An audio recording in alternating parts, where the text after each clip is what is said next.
All right, welcome to class. Thank you so much for joining me today.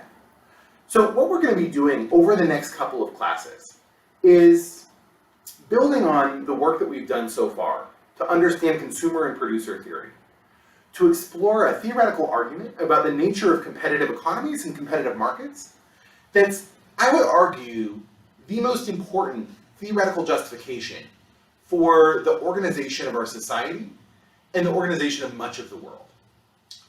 Now, this argument that we're going to be working through is going to be important for these sorts of big picture discussions about whether capitalism is or is not just.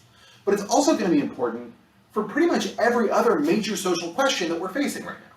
Whether that's how we ought to be protecting the environment, or what the best way is to make our society more equitable for poor and marginalized people, or the extent to which we should be protecting property rights, or guaranteeing free trade, or the optimal size of government. All of these questions are going to be deeply, deeply informed by the theory we're going to be working through in the next couple of classes.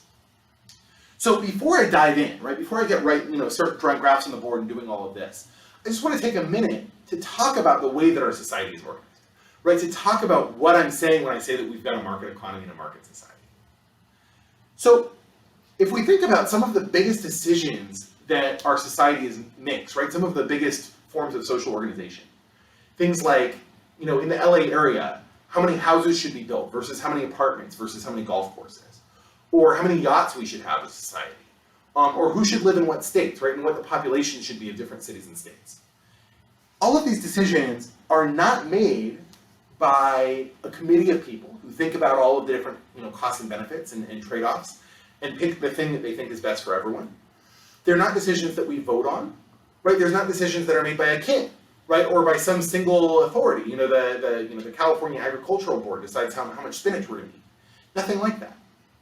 Instead, what happens, is that individual people and individual producers buy stuff and sell stuff, and those individual buying and selling decisions affect market prices, drive them up or drive them down. And when prices go up for certain things, that attracts more sellers and repels buyers. So we end up with more of that stuff, when we have more people buying it. And at the end of the day, out of this kind of miasma of prices and choices, individual choices and individual buying and selling decisions, we end up with some outcome, We end up with some number of yachts. We end up with some number of apartment buildings in LA versus single family homes, We end up with, people living in one state and not in another state, or eating spinach or eating hamburgers, And in some ways, this system, this decentralized market system of making decisions, has been enormously, unimaginably successful. If we look at, the wealth of the average human being over all of human history, the last 300 years are an amazing outlier, We've never had a more wealthy society than the one we have right now. We've never had a more technologically advanced society than the one we have right now. Arguably, we've never had a more healthy society than the one we have right now, despite all the cheeseburgers, But in other senses, we can look at some of these decisions that are made by market forces and feel that they're deeply perverse or not in keeping with what we would think of as our preferences or our values.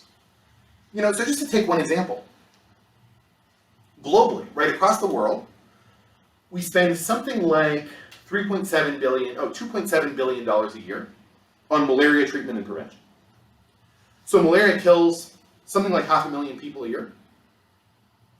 Infects something like 400 million people, and is one of the key contributors, many development economists and health professionals believe, is one of the key impediments to development in much of the developing world, because of the fact that these 400 million people who get infected with malaria can be sick for a very long time and can be sluggish, have a hard time working for a very long time. So this is an enormous problem, an enormously deadly problem.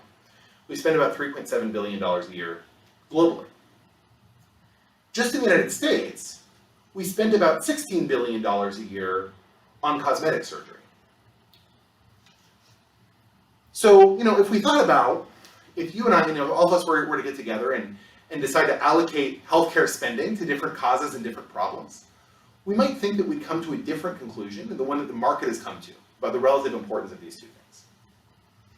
Likewise, just in the LA area, on an average night, you've got about 40,000 people sleeping on the streets, in LA County, about 40,000 homeless people.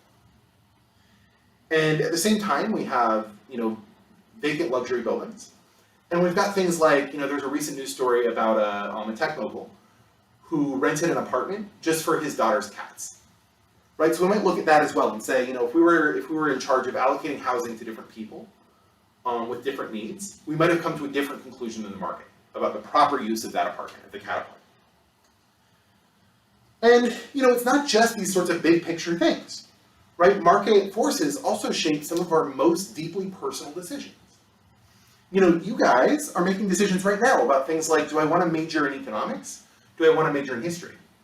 Right? You're going to be making decisions like, do I want to become a doctor or do I want to become an artist? Right? Do I want to be a stockbroker or do I want to be a preschool teacher?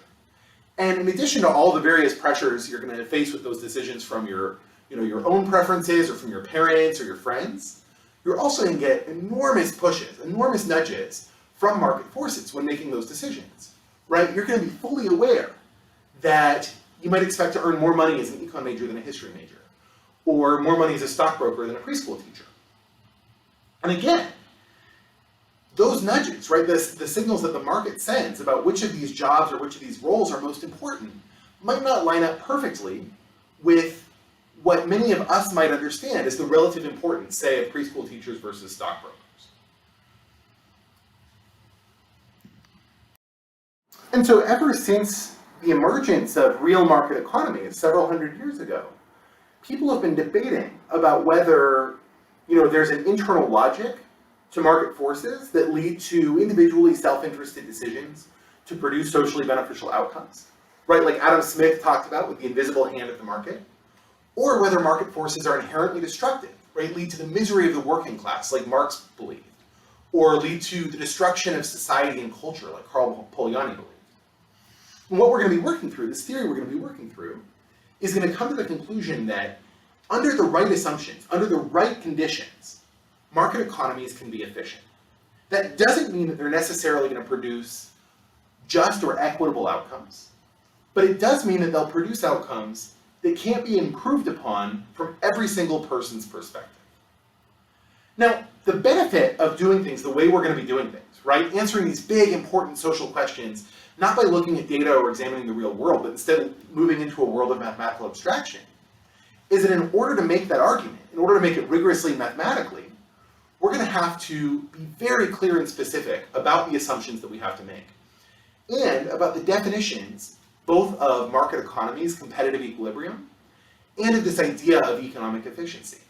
And as a result, we're going to come to conclusions that even if you completely reject the overall framing that markets are efficient or markets lead to beneficial outcomes under the right conclusions, can point us in a direction of where markets are going to be successful and where markets are going to fail, and are going to show us the kinds of problems that any alternative to market economies, again, big picture or small picture, are going to have to solve, right? So even if you come out of this and say, I'm even more convinced about the need for government regulation, this is going to help you think through what government regulation is going to have to accomplish and what some of the inherent challenges are to those goals. Okay, cool. So that's what we're going to be doing over the next couple of lectures.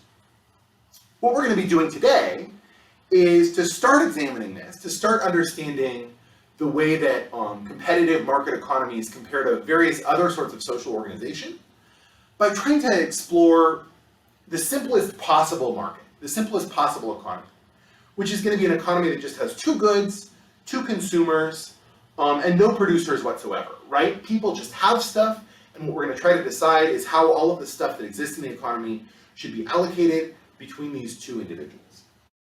We're going to call this an endowment economy because each individual is just endowed with stuff, right? They don't have to go produce it.